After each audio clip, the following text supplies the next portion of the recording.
atibatike zvechopu-chopu. Pamusoro vakuru vedare ndauyawo panapa maZimbabweans nenyaya yaMadzibaba Veshanduko Godfrey Karembera. Zvinhu hazvina kumira mushe hama dzangu. Godfrey Karembera yaprospondo zvekare nyaya yake. Nhasi ndo panga ari kuuya kauta dzinonzwisa nyaya dzebheo, saka panapa atorimandwa zvekare in custody. Musi wa 4 February ndo pachadzoka Madzibaba Veshanduko kukoti kuti nyaya yavo izoonekwa kuti kufamba sei. So far hapana tabuda pane mawo veteran akasungwa pamwe chete nana Madzibaba Veshanduko paya kuzosanganisirawo naMalcolm Masarira uyo anozikanwa achinzi Traore zvekare asati abuda achirimo mukati mujeri. Saka muri yeZimbabwe mungovarangarirawo vanhu vese ivava mapolitical prisoners kuti panenge vari koko kwavari ndo vanhu vacho vairwira nyika. Ndo zvinhu zvacho zvamaida kuzonzwisisa kuti zvinozoita sei munhu akapinda street zvozoita sei. Please musajambire nyaya dzakaita sedzidzi hama dzangu, especially mimi wacho vanenge vaona kindly like these videos. Shoko risvike kune vamwe vanzwisise kuti zvapapi chichazoitika kunana Madzibaba Veshanduko, chichazoitika kwavari. Morangariro zvekare kuti tiri muna January, mafamilies avo vanenge vachidawo cheuviri, vanodawo something kuti vange vachisupporteka kuti unongoziva kuti imimi like mwana wako ari kuenda kuchikoro but he is the breadwinner yo Madzibaba Veshanduko. So munhu anenge akutryawo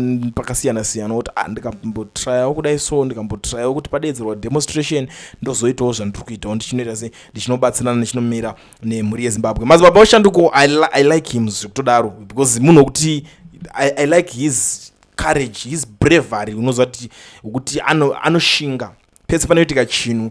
Even kana pamarallies ukatarisa kubva kuMDC kutriple C kwacho aitobuda nzvimbo yake negemens rake, aitobuda kunzi pari kuunganidzwa chaunga ndiye aitosvika otoenda pamberi otanga kutamba achiita ari kuita achiyeresa vanhu chaunga chotoungana vanhu votoziva kuti zvinhu zvaya zvaita se zvatangawo. And I would want to thank vanhu vakawanda vemu-opposition nekumirwa kwavari kuita naye vachinochekawo kuti zviri kufamba sei apapi zvizvi zvazvedididi vachinomuonawo vachimusimbisawo ari ikoko. Zvinova zvinhu zvakakoshawo.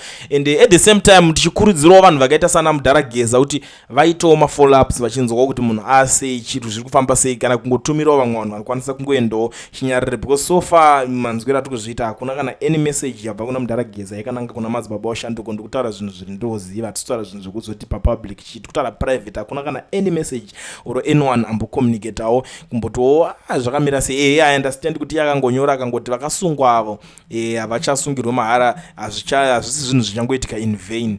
Ndo zvinhu zvakangotaurwa iye nemuromo wakewo Mudharageza. But I think it's not enough because unoziva kuti zvinhu kana zvakadai so panodawo kana even tsamba chaiyo yekungovasimbisawo kuti vakomana mukati mamuri mumu one day zvichanaka, hamusi kuchizoshandira mahara uchingovasimbisawo zvinokwanisa kusimbisawo mweya yavo. Nekuti pane zvinhu mwe problem iri kuzoitika mazuva ano, vanhu vese vari kuenda vane simba, especially akaenda kujeri kwekwe akazodzoka anodzoka asingachadi kuita zvematongerwo enyika. Anenge asangana neproni yake anenge asangana nayo like mukarangarira zvakaitwa pana Job Scala akadzoka akupinda neinonzi vanga kuti Mandela style no style yekuti haina kufadza maZimbabweans akawanda normally because vamwe vakatanga kutanga kuti why wataura kuti vanhu veopposition vanga vasingakusupport iwewe taikusupporta one tichiita sei wazvitaurire chii mazvona kutaura chokwadi mhuri yeZimbabwe munhu ari mukati meme moyo unenge wakaremerwa, hasha dzinenge dziripo kuti ndakaita zvinhu zvindichiitira vana vevhu, ndakaita zvinhu zvindichiitirawo vanhu venyika yekwedu.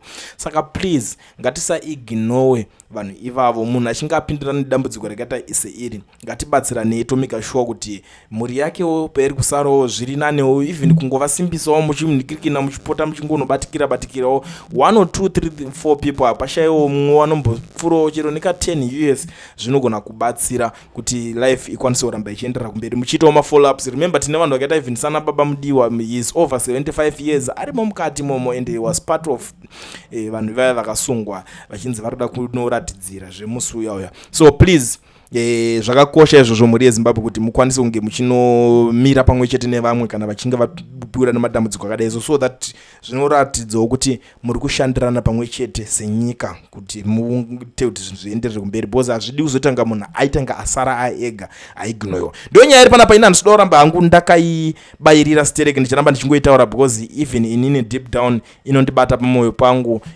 kana mukatona ndichitaura nyaya dzakaita sedzidzi ndinotopedzera nyaya yekuti inosumudza my emotions. but regedzai ndishandisewo mukana uno kune mazimbabweans vese vanogara muSouth Africa vanoshuwirawo kuregisterwa makambani nekuvhurirwa maFNB business account, but chiri kunetsa ndechekuti hamuna mawork permits. Mazuva ano zvave nyore. Pane kambani inonzi Education Research iyo inotungamirirwa nana mukoma Owen, ndo mazuva ano shasha kuti vanokwanisa kukuregistera kambani vokuvhurira FNB business account usina work permit kana study permit. Ende chinodiwa kuti ungoita pazviri kutaura navo panhamba dzavo, tora screenshot, isa nhamba pakanaka, vokubatsira, vanokuitira vari kwavari ikoko, iwe uri kwauri ikoko. Haumbonide kutravela kufamba kunotsvaga kuti muri papi, muri kuitira papi, muri kuzoita sei maoffices enyu uchipedza nguva. Chako kungotaura navo panhamba dzavo idzo dziri kushowa pascreen, vanokubatsira. Handiti zvekuti January akadai soka unenge wakutoplana zvelife yako, wakutoziva kuti mugore rino iri wato company owner, zvinhu zvakutokubatsira, zvinhu zvakutokuendera kumberi. So please